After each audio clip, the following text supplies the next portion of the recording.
1862년 9월 17일 엔티텀 전투가 끝난 다음 날 메릴랜드의 들판에는 죽음의 냄새가 가득했다. 까마귀 떼가 시체 위를 뒤덮었고 군인과 주민들은 부패하기 시작한 시신을 끌어모아 얕은 구덩이에 던져 넣었다. 옥수수밭에는 여전히 잘린 줄기 사이로 시체가 널려 있었고 성곽길은 진흙과 피가 뒤섞여 썩은 핏물 웅덩이가 고여 있었다.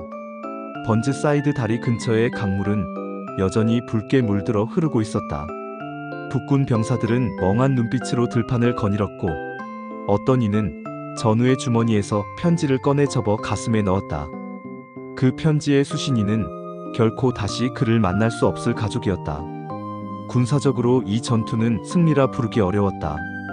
북군은 겨우 전장을 장악했을 뿐이고 남군은 다음날 버지니아로 무사히 퇴각했다. 그러나 정치적으로는 전혀 달랐다. 워싱턴에 앉아있던 링컨은 이 소식을 승리라고 단언했다. 그것은 절반의 진실이었지만 그 절반이면 충분했다. 링컨은 이 모호한 승리를 새로운 무기로 바꾸려 했다. 사실 그는 이미 몇 달 전부터 고민하고 있었다.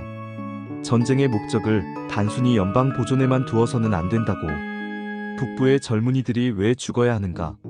그 희생에 어떤 의미를 부여할 것인가? 점점 더 거세지는 의문에 그는 답을 내야 했다. 그리고 답은 노예제였다. 노예제를 끝장내는 전쟁. 그 명분은 단순한 국경 분쟁을 도덕적 투쟁으로 바꾸고 전 세계의 여론을 북부 편으로 끌어올 수 있었다. 하지만 타이밍이 문제였다. 패배 직후에 노예 해방을 외친다면 그것은 절망의 발악처럼 보였을 것이다. 실제로 여름에 초안을 내놓으려 했지만 연이은 패전 때문에 그는 물러섰다. 우리는 승리의 순간에 이 카드를 내야 한다. 링컨은 그렇게 참아왔다. 그리고 이제 엔티텀. 완벽한 승리는 아니었지만 남군의 북진을 저지한 이 결과는 그가 기다리던 명분이었다. 백악관 집무실에서 링컨은 밤늦게까지 문서를 검토했다. 테이블 위에는 노예 해방 선언의 초안이 놓여 있었고 옆에는 참모들의 메모가 수북이 쌓여 있었다. 참모 중 일부는 우려를 표했다. 대통령 각하, 이것은 남부를 더욱 자극할 것입니다. 그들은 끝까지 저항할 것이고 북부의 보수층도 반발할 것입니다. 또 다른 이는 말했다. 그러나 각하, 유럽은 이 선언을 주목할 것입니다. 영국과 프랑스는 노예제를 옹호하는 나라를 결코 지지할 수 없을 것입니다. 링컨은 두 손을 모아 턱을 괴고 창밖을 바라보았다. 백악관의 창 너머로는 가을밤의 어둠이 내려앉아 있었다. 그는 마음속으로 아내 메리와 죽은 아들 윌리의 얼굴을 떠올렸다. 그리고 속으로 중얼거렸다. 이제 물러설 곳은 없다. 이 전쟁은 자유를 위한 전쟁이어야 한다. 그 순간 그는 결심을 굳혔다.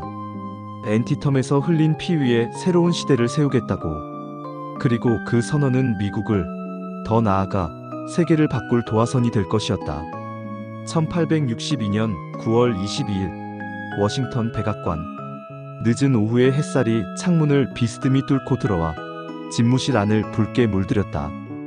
테이블 위에는 수많은 문서가 흩어져 있었고 그 가운데 한 장의 종이가 모든 시선을 끌었다. 노예 해방 선언. 링컨은 무겁게 숨을 고르며 펜을 집어들었다. 펜촉이 잉크에 잠기는 순간 방 안의 참모들은 숨조차 죽였다. 펜촉이 종이를 긁는 소리, 등잔불이 타며 내는 지지직거림, 바깥 창문에 부는 바람 소리가 어색한 정적 속에 뒤섞였다.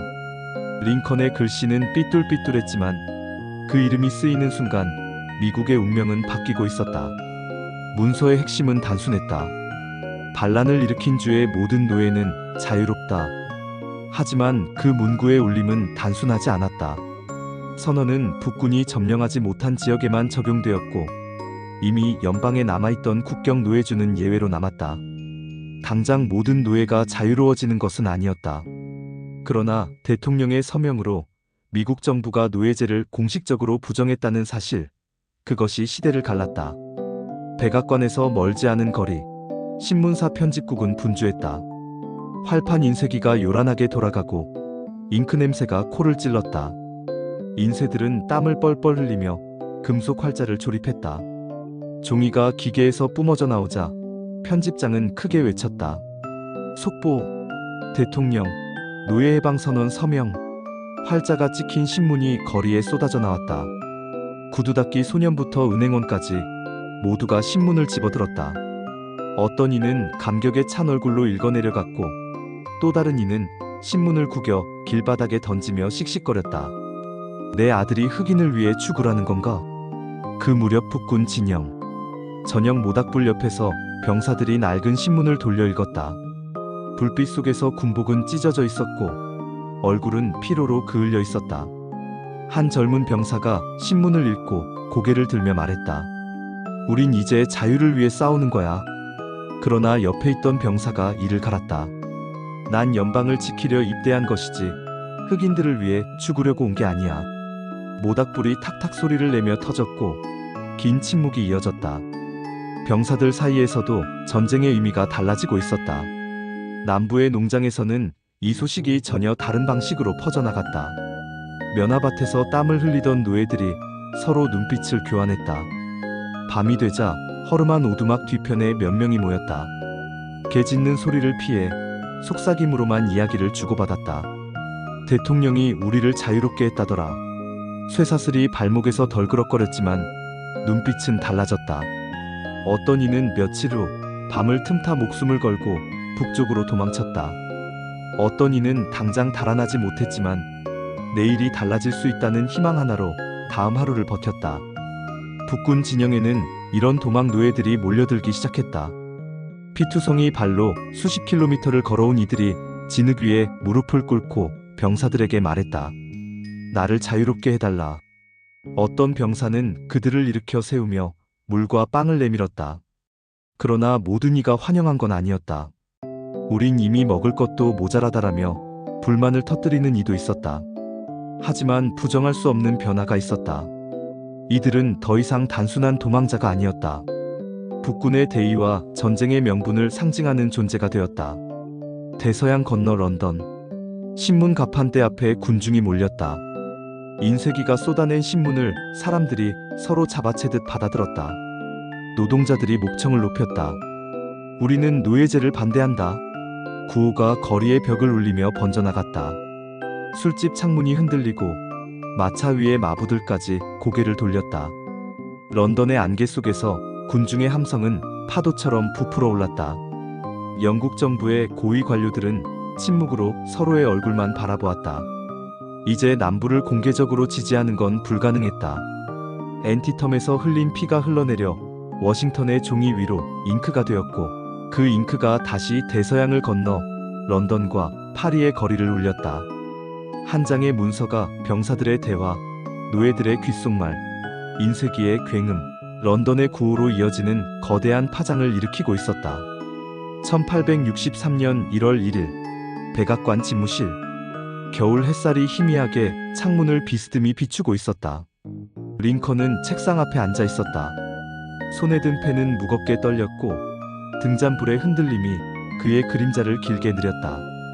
테이블 위에는 두꺼운 종이 다발이 놓여 있었고 잉크 냄새가 방 안가득 퍼졌다. 참모들은 숨을 죽인 채 그를 바라봤다. 링컨은 굳은 손으로 문서에 서명을 남겼다. 삐뚤어진 글씨가 종이를 채워나갔다. 노예해방선언. 그 순간 방 안은 정적에 잠겼지만 역사의 축이 움직이고 있었다. 남부 깊은 농장. 면화밭 사이에서 채찍이 휘둘러졌다.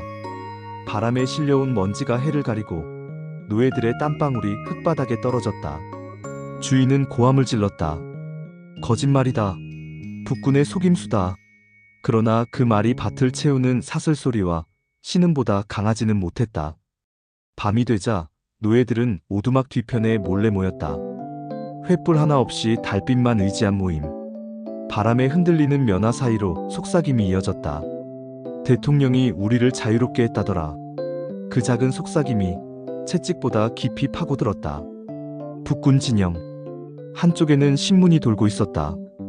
군화와 흙이 부딪히는 소리가 천막 밖에서 들렸고 안쪽 모닥불에서는 장작이 탁탁 터졌다.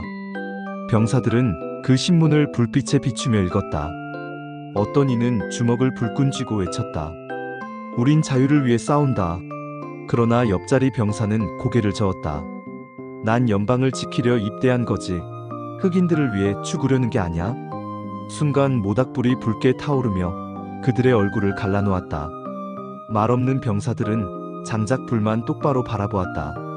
전쟁의 의미가 바뀌고 있었지만 그 변화는 모두가 같은 속도로 받아들이지 못했다. 북군 훈련소, 눈 덮인 들판 위 줄지어 선 흑인 신병들의 숨결이 하얗게 흘러나왔다. 군화가 얼어붙은 땅을 두드리는 소리가 박자처럼 이어졌다. 교관이 고함을 질렀다. 차렷. 총검을 든 손이 떨렸지만 그 눈빛은 강철처럼 단단했다. 어떤 이는 손바닥이 터져 피가 묻었지만 다시 총을 움켜쥐었다. 그들에게 총은 단순한 무기가 아니라 인간으로서 서 있는 증표였다. 멀리서 북소리가 울렸고 그 소리에 맞춰 발걸음은 더 강하게 땅을 울렸다. 워싱턴 의사당. 회의장은 고함과 야유로 진동했다. 민주당 의원들은 주먹으로 책상을 두드리며 외쳤다. 그는 독재자다. 헌법을 짓밟았다. 종이와 서류가 공중에 흩날렸다. 반대편 공화당 의원들은 의자에서 벌떡 일어나 맞섰다. 이제야 우리가 진정한 자유의 나라가 되었다. 방 안에는 목청과 발구름 소리가 뒤엉켰다. 벽에 걸린 초상화가 흔들릴 정도였다. 바깥 복도에서는 기자들이 노트에 빠르게 연필을 굴리며 기사를 써내려갔다. 대서양 건너 런던.